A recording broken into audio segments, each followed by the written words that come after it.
Könnyelműen vágtam neki az életnek. Nem fejeztem be a középiskolát. Azok közé tartoztam, akikhez a jó tanulókat viszonyították. Nem találtam munkát, ezért kétkezi munkával kerestem a kenyeremet. Az első munkahelyemen egy szállodában mosogattam, majd autókat mostam. Majd egy gondnoknak segédkezve felmostam.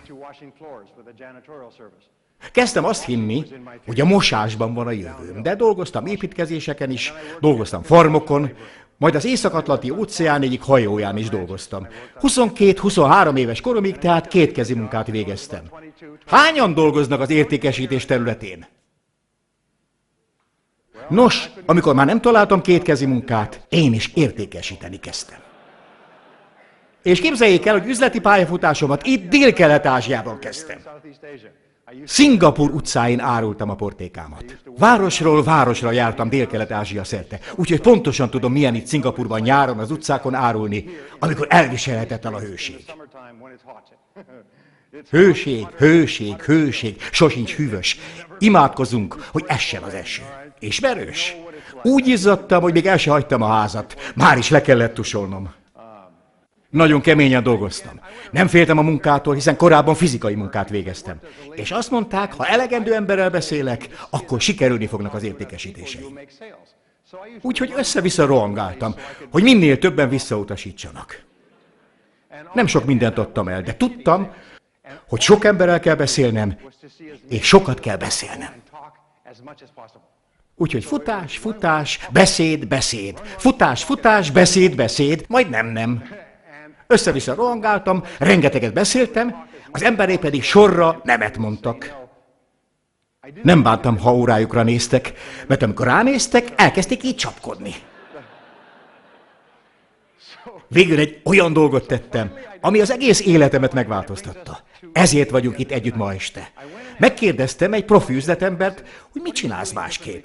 Hogy sokkal többet értékesítesz. Ugyanezt a terméket árulja, ugyanabból az irodából, ugyanazoknak az embereknek. Ugyanazon az áron, 5-ször, 10-szer annyit ad el, mint én. Akkoriban még nem sok mindent tudtam az értékesítésről. Azt felelte, nos, mutasd meg a prezentációdat. Mondom, mit? Az üzleti prezentációdat? Mondom, mutasd előbb a tiédet, aztán majd megmutatom én is. Azt mondta, a prezentáció egy logikusan felépített módszer, melyekkel megkülönböztetjük a jelölteket a gyanúsítottaktól. Felmérjük az igényeiket, tartunk neki egy prezentációt, kérdéseket teszünk fel, majd cselekvésre ösztönözzük őket. Nem hittem a fülemnek. Olyan volt, mintha véletlenszerűen nyomkodtam volna a telefongombjait, és azon csodálkoztam, hogy senki nem veszi fel. Nem vette fel senki, de ez az ember elárulta, hogy az értékesítés egy logikusan felépített módszer, melyről hamarosan beszélni fogunk. Beszéd helyett elkezdtem gondolkodni. Kérdéseket tettem fel, és az emberek elkezdtek másképpen reagálni. Átgondoltam a kérdéseimet, és tényleg másképp reagáltak az emberek, és kezdtek sikeresebbek lenni az értékesítéseim. Majd feltettem neki egy másik kérdést is. Mit mondasz, ha valaki ezt mondja? Hogy kezeled az ellenvetéseket? Hogy veszed rá őket, hogy vásároljanak, ha át akarják gondolni? Megválaszolta a kérdéseimet, minden kérdésemet. Majd elkezdtem másokat is kérdezgetni, és elkezdtem az értékesítés témájában irodott könyveket olvasni. Nem is tudtam, hogy léteznek ilyen könyvek.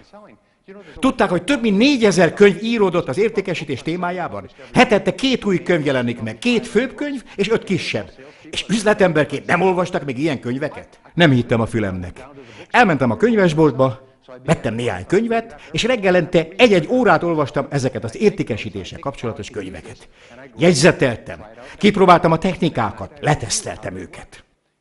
Ha valami nem működött, akkor átgondoltam, újabb módszereket találtam ki, amik néha még jobban is működtek.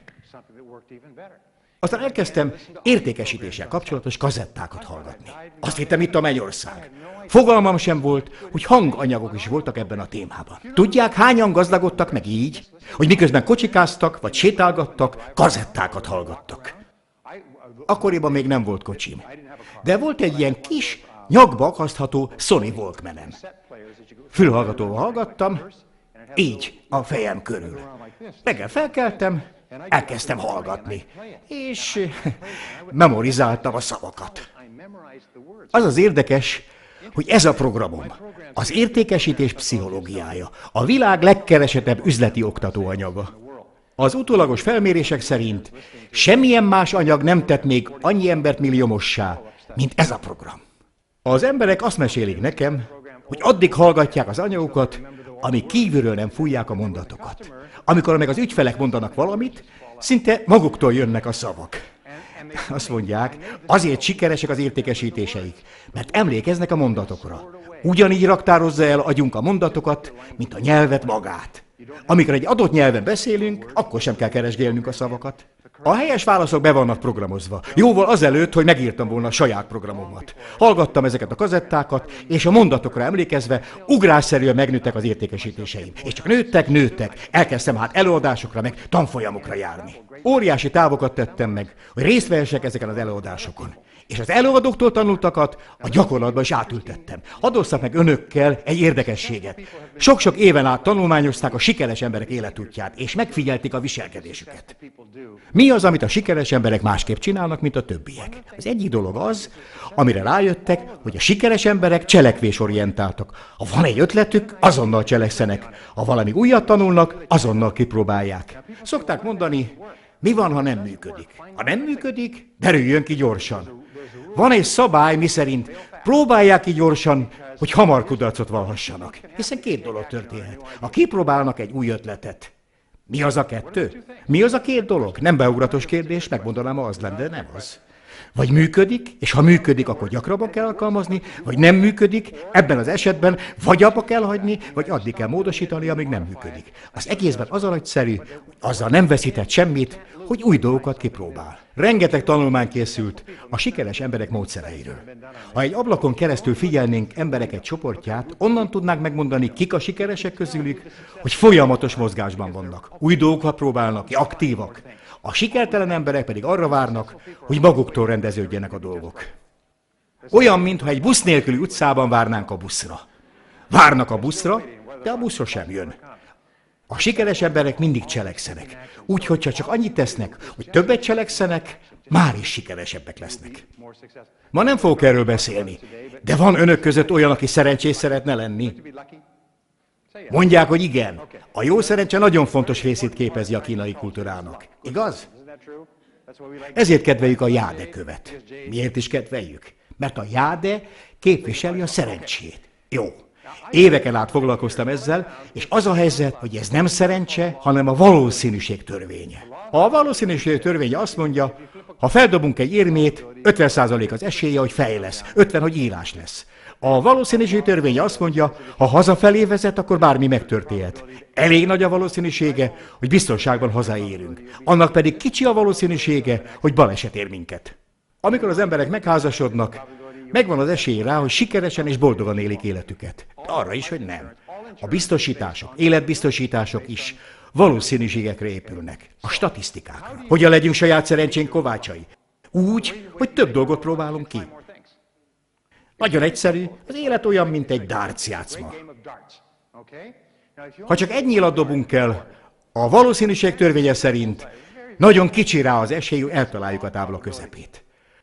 Ha viszont nyíl után dobunk, mi történik egy idő után?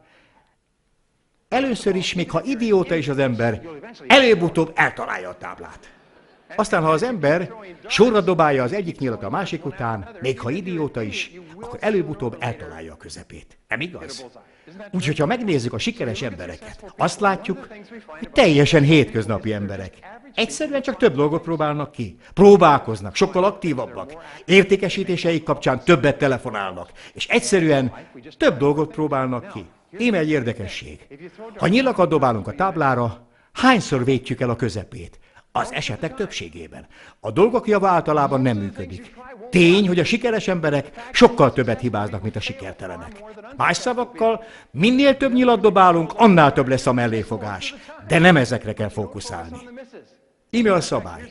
Ha 10 nyilat dobhatna, és 9 garantáltan félre menne, próbáljon meg 9 dolgot az életben, 9 telefonhívást, amiből 9 hívás, a hívások 90%-a garantáltan kudarc lenne, de az a maradék egy lenne a nagy találat.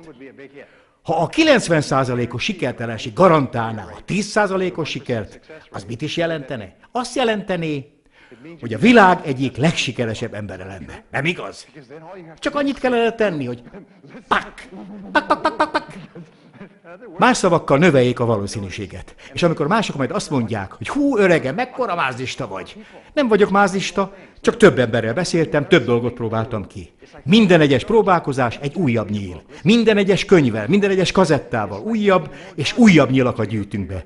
Így több nyilat dobhatunk el. Egy sok nyilal rendelkező átlagember sokkal sikeresebbé válhat, mint egy kevés nyilal rendelkező zseni. Ez nagyon fontos. Kicsit eltértem a lényektől, de úgy lesznek saját szerencséjük kovácsai, ha több nyilat dobálnak, több dolgot próbálnak ki, és azt teszik, amit ma este is, eljönnek ilyen eladásokra.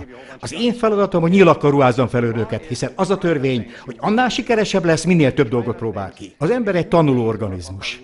Minél több dolgot próbálunk ki, annál többet tapasztalunk, amiből aztán tanulunk is. Tudatosan és tudat alatt is tanulunk. Észre sem vesszük, de folyamatosan tanulunk. Állandóan tanulunk. Úgyhogy amikor olyan dolgokat próbálunk ki, amik nem vezetnek sikerre, akkor is tanulunk. A kudarcokból egyébként is sokkal gyorsabban tanulunk, mint bármi másból. A sikerekből nem igazán okolunk. A kudarcokból azonban rohamos ütemben tanulunk. Megégetjük a kezünket? Húha, gyorsan tanulunk.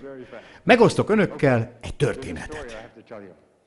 Ez egy montanai történet. Kaliforniában, az USA-ban, Montanában rengeteg birkát tenyésztenek. Van egy fickó, aki az apjától örököl egy birkafarmot. A város azonban egyre terjeszkedik, és a birkafarm területén is felvásárolják, hogy házakat építhessenek.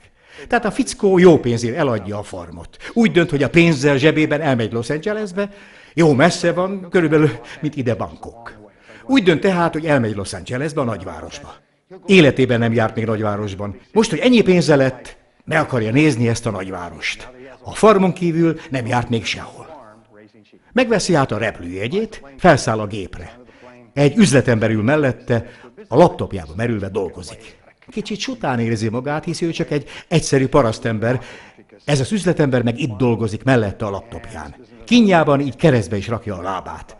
Igen ám, de észrevesz a nadrágszárán 2 odaszáradt birkaürüléket. Nézi, majd lenyúl, a kezébe veszi így, de nem tudja, mit tegyen vele. Kicsit szégyeli magát, körbenéz, az üzletember meg megkérdezi tőle, mi van a kezében. Azt mondja, mi? Hát azt mondja, mi van a kezében? Azt mondja, semmi. Ne vicceljen már, mi az? Gyíkok, tabletták? Miféle tabletták? Azt mondja a fickó. Okos tabletták. Azt mondja, okos tabletták? Azt mondja, igen. Egy tárgyalásra megyek Los Angelesbe, és mindig hozok magammal 1-2 tablettát, hogy okosabbakat mondjak ezeken a tárgyalásokon. Azt mondja erre az üzletember. Én is egy fontos tárgyalásra megyek, el kellene néhány ilyen tabletta, adjon belőle. Azt mondja, nem hiszem, hogy ízlene magának. Azt mondja, nem már, 2 van magának, adjon belőle 1. Szükségem van rá, fontos tárgyalás lesz, azt mondja. Rendben. Úgyhogy odaadja neki az egyiket, azt megkapja, és azt mondja, ez olyan, mint a birkaszar, mire a másik. Látja, már is okosabb lett. A mai nap célja, hogy önök is okuljanak. Na, szóval elkezdtem kérdezgetni, hogy egyesek miért sikeresebbek másoknál. És megtanultam, hogy ez az ok-okozati törvény miatt van. Az ok-okozati törvény az élet legnagyszerűbb törvénye. Lényeg, hogy mindennek oka van, minden okkal történik. A siker nem a véletlen műve, és a sikertelenség sem. Ha sikeres akar lenni, boldog, anyagilag független, ha el akarja érni a céljait, az nem szerencse vagy véletlen kérdése. Azt kell tennie, hogy keres egy olyan embert, akinek egykor nem volt birtokában az, amire most ön vágyik. Döntse el, hogy mit akar, keressen valakit, akinek régebben ez szintén nem volt a birtokában, és kérdezze meg tőle, hogy mit tett azért, hogy megszerezte. Kövesse a példáját, és meglátja, hogy az eredmény nem a véletlen műve lesz. Amikor ezt megtanultam, az egész életem megváltozott. Tehát, ha megtesszük ugyanazokat a lépéseket, amit a sikeres emberek is megtettek, ugyanazokat az eredményeket fogjuk elérni, mint ők. Derítsék ki, mit tettek a legsikeresebb üzletemberek. Kövessék a példájukat, és mindezt addig csinálják, amíg azokat az eredményeket el nem érik, amiket ők. Amíg ugyanannyi pénzt nem keresnek, olyan autójuk nem lesz. Én is ezt tettem, és működött.